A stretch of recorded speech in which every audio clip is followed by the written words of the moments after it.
Hola, ¿qué tal, chicos, chicas? ¿Cómo están? Chicas, chicos, ¿cómo están? Qué gusto. Pues bueno, hoy estamos ya con lo que es el Imperio de Iturbide o los primeros años de la nueva república. Bueno, antes de la república, del primer imperio. ¿Qué fue lo que sucedió? Pues bueno, acá les estoy compartiendo justamente lo que es de este lado, ni más ni menos que el cuadro oficial del emperador Agustín I. Pero de este lado, ¿qué creen? Estamos viendo justamente el mismo cuadro con las banderas imperiales y con el trono. ¿Qué es lo que sucedió? Pues bueno, vamos a verlo en un momento más. Vamos a iniciar ya con nuestra exposición.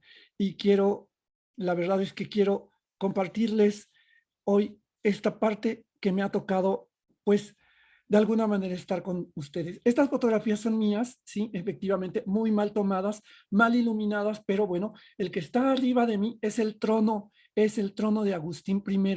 Ese ustedes lo pueden ver tal como lo estamos viendo de aquel lado, justamente allá. Ese es la capilla de San Felipe, es la capilla donde se guardan los restos de Agustín de Iturbide. Está en la catedral. Si ustedes quieren visitarla, la pueden visitar, está abierta. La, durante un tiempo estuvo retirado el, el, este, el trono porque estuvo en mantenimiento. Sin embargo, parece que ya está de regreso y ahí lo pueden encontrar. Si ustedes se fijan, exactamente arriba de mí, la bandera que se ve es la bandera trigarante, es la bandera del ejército trigarante.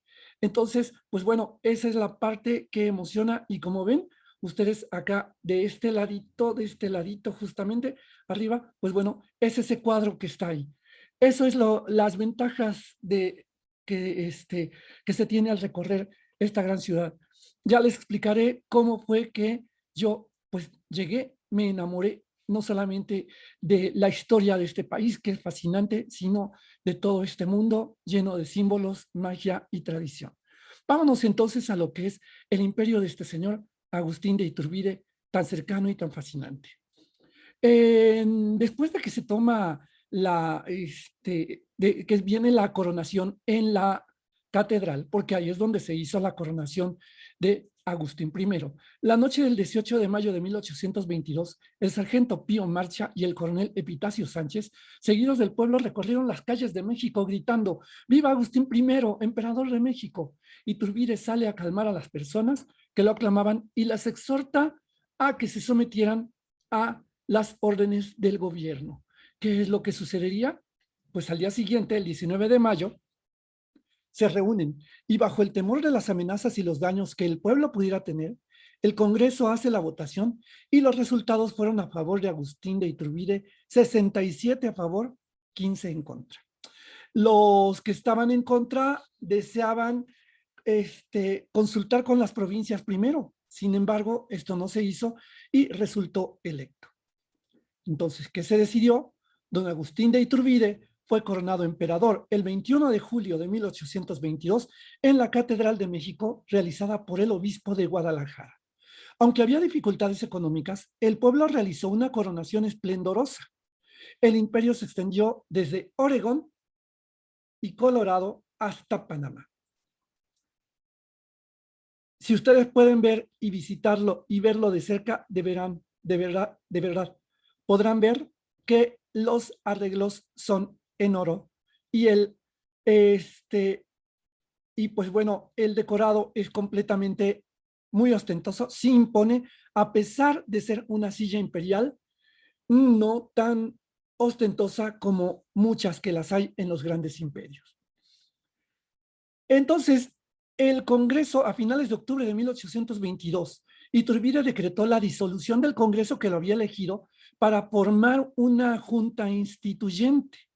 Dicha junta jamás llegó a formarse, ya que el gobierno estaba únicamente en manos de Iturbide, había quedado, era absoluto.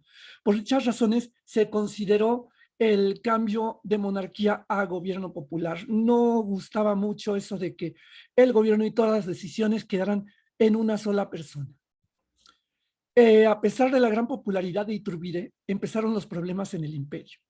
Los gastos excesivos de la corte imperial.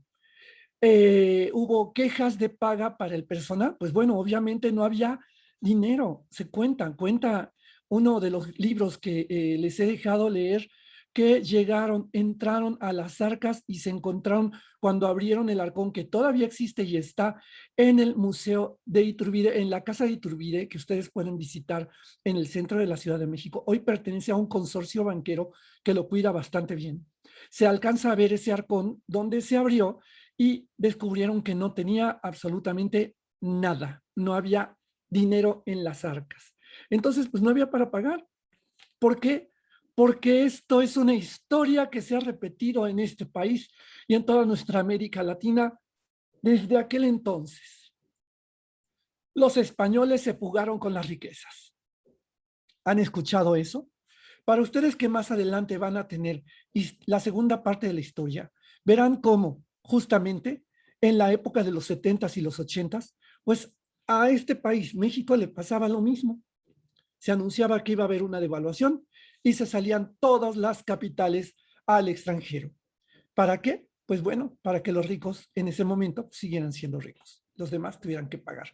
Si no, analicen el caso Fobaproa, pero ya me fui mucho tiempo adelante. Vámonos acá. Entonces, los españoles se fueron con las riquezas. Y entonces todos pedían compensación y todo estaba en bancarrota. Incluso por esta razón de la independencia de México, va a venir posteriormente la primera intervención francesa, la vamos a ver. Entonces, se descubre que hay y comienzan las intrigas de Palacio y una conspiración que pretende una república. Sorprendentemente, Agustín de Iturbide no estaba en contra de la república, ¿eh? No estaba en contra, estaba en contra de las formas. Pero bueno, no vamos a presumir mucho de lo que no sabemos a ciencia cierta. Los problemas siguen y siguen y siguen. La discriminación seguía en pie. Las castas, el sistema de castas continuaba. O sea, había, a pesar de que ya no existía la denominación de españoles como tal, los criollos habían tomado nada más, habían subido ese espacio, esa casta. Recordemos que Agustín de Iturbide era hijo de españoles. Entonces, habían subido y pues bueno, había ese gran problema. Dávila, comandante español, no quiso entregar la fortaleza como se acordó con Juan O'Donoghue, e Iturbide, por tal motivo, Iturbide se va a Jalapa, pero se topa con alguien que va a marcar la historia de este país a partir de muchas cosas más. Santana. Sí, Ignacio López de Santana. Señores, su vida y su obra está retratada y reflejada en este libro que estoy poniendo acá, El seductor de la patria, y que ya se les regaló en su momento a ustedes para que lo lean y podamos platicar todo este periodo que va a venir de un personaje que resulta verdaderamente, pues, ya ustedes lo calificarán. Mi brigadier general, dijo Iturbide, nadie se sienta en presencia del emperador. Cuando se acercó Santana frente a Iturbide. Santana se volvió y dijo, ya veremos, mi brigadier, si hay quien se siente en presencia del emperador. Esta conversación fue entre Iturbide y Santana, y obviamente Santana lo dijo para sí mismo y nunca enfrente se volteó. Y ahí es donde empezó el rencor contra Iturbide. ¿Cómo era posible que Iturbide hoy se ostentara como emperador y cuando él llegó a sentarse con su antiguo compañero de armas, no lo dejaran sentarse? Pues ese es el principio del fin de una historia como la que veremos. Santana, después de esta conversación, se fue para Veracruz y a los 3 días proclamó una república basada en el plan de Iguala. Esta fue su venganza personal por su orgullo lastimado. Se estaba separando del imperio. El 21 de diciembre de 1822, Santana e Iturbide se encuentran en Jalapa y el rebelde Santana fue derrotado y fue humillado por Iturbide. Santana se va, pero encuentra seguidores, porque muchos no se unían a su causa, sino ellos mismos estaban hartos de muchas situaciones que estaba viviendo el imperio. Obviamente, las más grandes eran las situaciones de la pobreza. Entonces viene el plan de Casamata. El 1 de febrero de 1823 se pronuncia y tenía la intención de volver a hacer el Congreso, ese que había disuelto Iturbide, sacar a Iturbide del poder y declarar nulo al imperio. Pero fueron derrotados el 23 de enero de 1823, saliendo una vez más del Estado. El imperio se le empieza a caer a Iturbide de las manos porque le faltaban elementos para cohesionarlo. Estaba ocupado también teniendo amoríos con alguien que al final haremos las preguntas. Que esa personita también tuvo amoríos con otro libertador de América. Pero pues sigamos. Iturbide, hostigado de los problemas, decidió reinstalar el Congreso. Y para evitar una guerrilla sangrienta, decide dejar la corona el 19 de marzo de 1823. Iturbide estaba harto y recuerden que de alguna manera su lucha fue más parlamentaria, fue un poco menos en las armas y fue más para tratar de conciliar a las partes. Entonces se va, decide abdica al trono y deja y se va a Italia. No se sabe específicamente si a Nápoles o a Roma, estuvo en los dos lugares, pero bueno, se va y deja a México en una zozobra. Sin embargo, al paso del tiempo, Iturbide regresó con el objetivo de retomar al país, de salvarlo y tener en armonía, pero lo esperaban para su fusilamiento. Iturbide regresó a la mañana siguiente y a las 10 de la mañana un oficial informó a Iturbide por orden de Garza que iba a ser fusilado a las 3 de la tarde. El Congreso de Padilla fijó que las 6 de la tarde serían el 19 de julio de 1924 la ejecución. Sorpresivamente, después de dar un mensaje, Iturbide rezó el credo y acto de contrición basó su crucifijo. Sorpresivamente, Iturbide fue indultado. Disculpen ustedes. Se le otorgó un perdón, pero este perdón nunca llegó. Iturbide, de todas maneras, ya había sido fusilado. Como dijimos, los restos de Iturbide se conservan en una urna en la capilla de San Felipe de Jesús, en la Catedral de México. ¿Pero qué pasó? El Congreso reanudó sus actividades y puso un gobierno provisional entregando el poder ejecutivo a un triunvirato, emulando a los grandes triunviratos de la vieja Roma, pero esta vez fueron 3 los que estaban ocupando el poder. Eran Guadalupe Victoria, eran Nicolás Bravo y eran Celestino Negrete. Cuando cayó Iturbide, el territorio se iba a fragmentar en muchos pedazos y en pequeños países. Después de la separación de la Capitanía General de Guatemala de la corona española, surgió la idea de anexar provincias centroamericanas al primer imperio mexicano. ¿Por qué? Porque las damas de la Capitanía General y la alta sociedad querían y tenían la idea de pertenecer a la nobleza y crear una cosa que se llamaría la nueva nobleza americana. Este era el territorio, el gran imperio de Iturbide, con la incorporación de Centroamérica. México alcanzó su mayor extensión. Ahora sí, era México, no la Nueva España, que vimos que llegaba a Filipinas, a Guam, etcétera. No, México ahora sí llegaba desde lo que era Canadá, la parte de arriba, vemos todavía Texas incorporado, vemos las islas y hasta Panamá. Entonces, fue el momento en el cual, pues, el país vivía, digamos, su momento de gran extensión y estuvieron justo bajo esta bandera. Acá está, bajo esa bandera que están viendo, que es la bandera que pueden ver ahí en la catedral, es la bandera con el águila coronada. la bandera del imperio. Pero bueno, se unieron al primer imperio por órdenes emitidas por el gobierno de Guatemala, liderado por Gavino Gainza, pero San Salvador no aceptó.